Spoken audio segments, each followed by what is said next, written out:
Welcome, Richa. Wonderful to have you over here, and it's an absolute delight to introduce you to our audience today. Thank you for being here with us at the Quest Global Bangalore office today. So delighted to introduce you to Richa Singh. She is the co-founder as well as the CEO for Your Dost. Thank you so much, Sonia. I'm so excited to be here. Honestly, the topic you guys have chosen is so close to my heart, and in our experience of working with 700-800 organizations across the country, I don't think this is a topic people touch upon, right? Nobody wants to talk about it. There's so much silence. It's always a hush subject, and to say that, as an organization, you want to be that front runners, literally the leaders in saying that, hey, I want to support my female employees who have gone through pregnancy loss, miscarriage, and not just support them, but also want to empower the community, which is your peers, their managers, saying, how could you support better? Thank you so much for choosing that subject and choosing us to be your partners for doing that. Most welcome. The pleasure is mutual. I want to ask you, Sonia, why this subject? How did it start? Why did you decide to do a proper systematic program around it and not just like a one-off webinar or a conversation? Right, and thank you for asking that. We've thought about it as well, right, as to why this is important. Now, I'll just take you maybe a couple of steps back, right? We are an engineering organization focused into pure play engineering, right? And one thing that we've been very passionate about is women in engineering. Okay, so that's been something that's very core to our heart. We've had an initiative, a support mechanism throughout the years to make our place with respect to women better year on year, right? It's not easy, I will admit, right? Because while we may have done quite well getting women from the software side of the business in, we don't have as many women folk taking up a career, say, in aerospace engineering or in mechanical engineering, etc. So it's not been I won't say the weights are very equally balanced in that sense. So it's always, we always have that effort to make sure that we have a good representation of women. And as you can see, while our efforts give us a lot of benefits in the bottom of the pyramid, but as you grow up, you definitely find that the numbers start dwindling quite a bit. Right, and there are several factors to it. Okay, one has been, of course, when young women choose to get married. Usually, they choose to move, or they don't continue in their careers, etc. Childbirth, childcare, etc. is another area why women decide to take that backseat with respect to their careers. Another thing that we've discovered is that, especially nowadays, miscarriages is another reason why women then decide that they have to, either take a back seat or that they find that getting back into normal careers becomes more challenging for them for myriad reasons, right? And this seemed like a worthwhile topic to think about, invest in, especially when you see that these numbers actually keep growing, right? And we wanted to be a place where they feel comfortable, right? Life throws multiple curveballs at you, but as an organization, can we provide that support, that mental hand holding, so that they feel it comfortable to come back and find an environment where they are welcomed and cared about, is where this entire thought came into being, right? So that's what's for us from a Quest Global perspective. I don't know about your experience, how it has been with Your Dost. Do you find it similar, or is this a one-off case? I don't know. It'd be interesting to hear from your point as well. I think Sonia beautifully said. So I come from engineering background myself, right? I went to IITs, and we were in our batch of 350 people. We were only 15 girls, right? And all my friends are either mechanical engineer, civil engineer, biotech. I think very hardcore engineering, right? And I think this is something I've seen very closely as well. Right. Apart from, of course, professionally. There's a lot of data in India which talks about, right, and this is a trend globally as well, where miscarriages are on a rise, especially more in urbanization or urbanized work people. I think just in 7 years or so, it has increased by 28%. Wow. Right? Earlier, I think the data said something like 6.4% of pregnancy led into miscarriage. Now those numbers in urban population is something like 8.4%. Right? Average, it's 7% of the pregnancy leads to miscarriage. So it's not just like a one or two people's problem, right? And in our experience of working with 30 lakh people and a lot of women, I do see this being an important topic, and this being a topic that they find it extremely difficult to share with anyone, right? Because of the fear of being judged, because constantly that shame that I couldn't do it, right? That's the put on yourself that a lot of women also put on themselves, right? That they were supposed to get it right. I think there are very few leaders or women in general have spoken that they went through this difficult journey, right? To make it easy for the other person who's going through this journey to feel that, that person is not alone. Of course. And we definitely see this being a rising trend.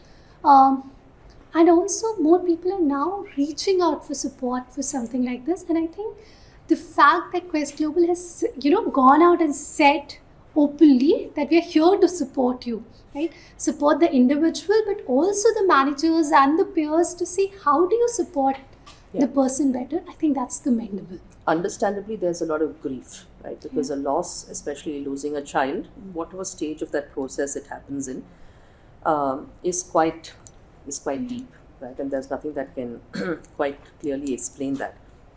But beyond it, when you choose to stay silent, you're in some way also saying that somehow I didn't make this happen. And that kind of feeds into it. I feel that as an organization, if we make more avenues known and be available, that people can come and share that they have gone through something, absolutely at their own interest or at their own level of comfort that they have. We will find that others can then also seek some solace, some support in that. And this is not from a woman's perspective, it's also from a man's perspective. I'm sure that while we talk about miscarriages more about a woman's area, your partner, or it could also be anybody in your family who is experiencing it, say through a sister, through a cousin, through a friend, it could be anybody, right? The sense of loss is still there. But I think talking about it then gives you much more sense and much more courage to find comfort in it. That has been the effort with which we think we want to make this happen. And I do want to reiterate, right? It is a personal experience.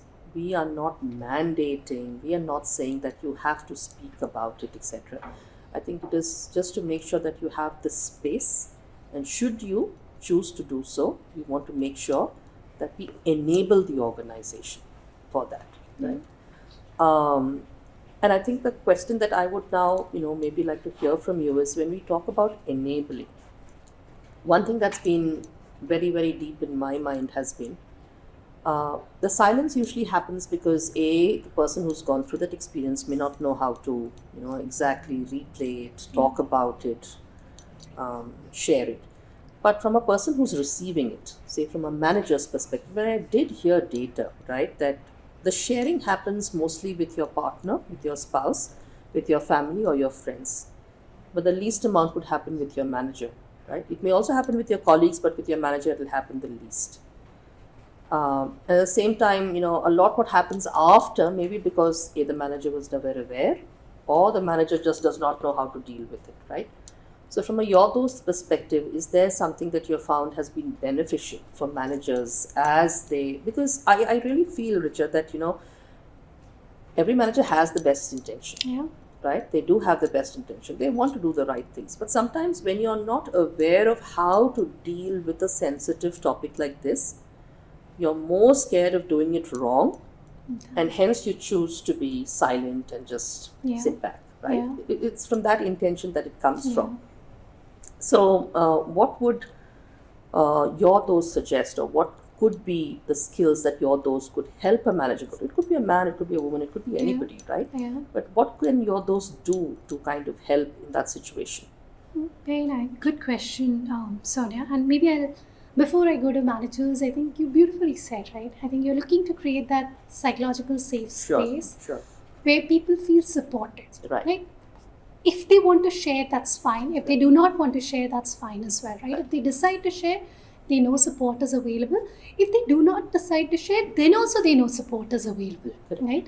And as an individual, helping me deal with that grief, right? I could be the woman, I could be partner of that woman, right? And you, as Quest Global, you're providing that space that they could reach out themselves to the professional, talk about it, right? Because a lot of times, like you said, I think women have that guilt that I did something wrong, right? There's a lot of fear that maybe will it even happen again? And I think sometimes also pressure from the family, right? That the time is running out. You have to, before your body could recover, you are again in that whole race saying, hey, I need to, my biological clock is ticking and I need to conceive a baby as soon as possible. So it is hard for the individual, right? And I truly commend that you're trying to give that space, saying it's confidential, it's safe, it's up to you to seek help. But as a company, I want to say that, hey, I'm with you, right? So that's great. But like you beautifully said as well, I think a lot of times for managers, they want to support, right? Maybe they do not have the vocabulary to support. Sure. And that's why maybe sometimes they choose to be silent. Right. Sometimes they speak things which they thought was supportive. Maybe that was God's plan. Yeah. Maybe, hey, at least it happened earlier than it happened later. While they were trying to be helpful, maybe they were not the right things to say, right? And at Yodos, we would want to support those individuals who are looking to seek support, be it the person themselves, their family member, their partner, whoever it is. Second, also help managers say, how do you identify someone is going through stress, right? What are some of the signs to look out for? Yeah. What should you say? What should you not say, right? How do you identify it has become so severe that you need to refer it to a mental health professional, right? It's not just about you providing that safe space, which is equally important, right? Providing that safe space, having those skills of active listening, supporting an individual, that is great. But at some point, you also need to refer because maybe they need a professional support. Maybe they need a mental health professional to help them, or maybe they need a physical expert to support them with their, with their condition. So I think that is where we want to come in, provide that support to individual, but also to the community. And it could not just be the managers. I feel like it's also leaders to set that narrative that well-being of my people is important. It is an agenda of the organization. It's not just one of the support things that we are doing like an insurance or some other program, but we're deeply invested, like you said, right, Sonia, in the well-being of our people, right? And just because we are invested doesn't mean that you have to agree to everything that we're saying, but it's just that we're providing you that safe space. It will not told to us, because I think a lot of times, especially in corporate environment, employees are scared that these information will go to their managers, to the entire organizations, their promotions would be affected. People will think that the person is going to take a back seat and might not be given a certain kind of appraisal, etc. So I think if as a leader, as a manager, it could help set that agenda that, hey, you know what, you shared it with me, it will just remain with me. Unless you want me to share with someone who could support you better. I think that's where we would love to come in and support. Right.